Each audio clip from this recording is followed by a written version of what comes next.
Hey guys, good morning. It's Austin the Car Guy coming at you with a interesting video this morning because you're with me on my morning walk.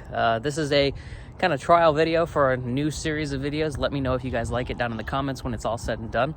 But let's get right into the video. And if you guys have not checked out my channel before, this is my new car channel where I do new car walkarounds, car talks like this one, and also auto shows. So make sure that you like this video, subscribe to the channel, hit the notifications bell so that you get notified when I post a new video. With that being said, let's get right into it. So the topic of today's video is all about small vehicles, why they're going away, why vehicles are consistently getting bigger, and what you should do about it. The reason number one that vehicles are getting bigger has to do with politics. And I know that sounds interesting because you're like, cars, those can't be political, people just drive them. Well, there's new EPA standards with the new administration that have to do with wheelbase and track width for manufacturers. And it makes it interesting because it almost requires manufacturers to build bigger vehicles. That or it requires an unrealistic advancements in fuel economy. So what does that mean for you? Well, that means when you go get, let's say you're the type of consumer where you have a make and model that you enjoy and you drive and you buy it every 6 or 7 years. Well, let's just take the Chevy Trax, for example. You bought the last generation Chevy Trax the last time it was redesigned, and now you have the new body style. But oh no, it's 2024, you say. There's a new body style, and I need it because I drive a Chevy Trax. Well, you go down to the Chevy dealership and you go get your Chevy Trax, and your Chevy Trax is now a foot longer and 7 inches wider. What? That's not the same car I had. That's like an Equinox from the last time I came and got a Trax. I can't afford that. What are you doing?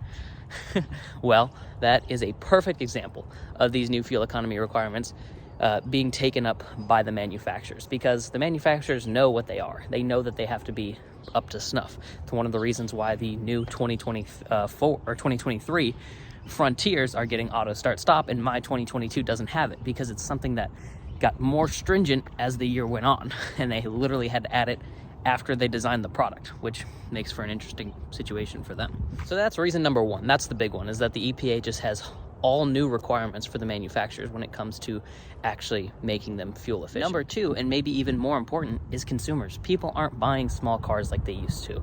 The Fiestas, the Focuses, the Sparks, all those tiny little cars that people used to buy in droves, people aren't buying anymore. And I don't know if it's a good thing that people are in a place where they can buy bigger vehicles, or if it's a bad thing because they're buying those vehicles irresponsibly on credit. That's a different debate for a whole different channel.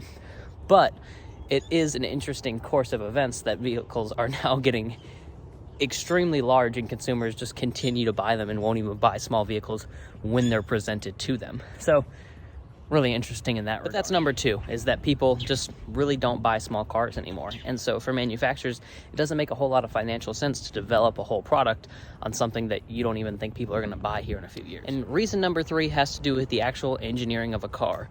There are a lot of things that a modern car has to have. For example, we talked about fuel economy, but it also has to be safe. They have to have crumple zones, they have to be impact resistant, they have to have airbags, they have to have a smooth ride. And when it comes down to that smooth ride question, it only makes sense to have a longer, wider wheelbase to absorb those bumps and put less motion into the cab of the vehicle.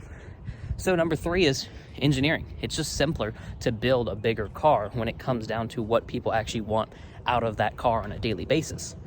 And then people also typically want towing and off-roading. So it makes even more sense to build a bigger, taller, wider, longer vehicle so that it can be more comfortable and more capable through all of those things. But let's talk about some of the complicated side effects of this big car issue. Well, number one is roads. There's a lot of roads, especially if you've been to a historic city like Boston or Charleston.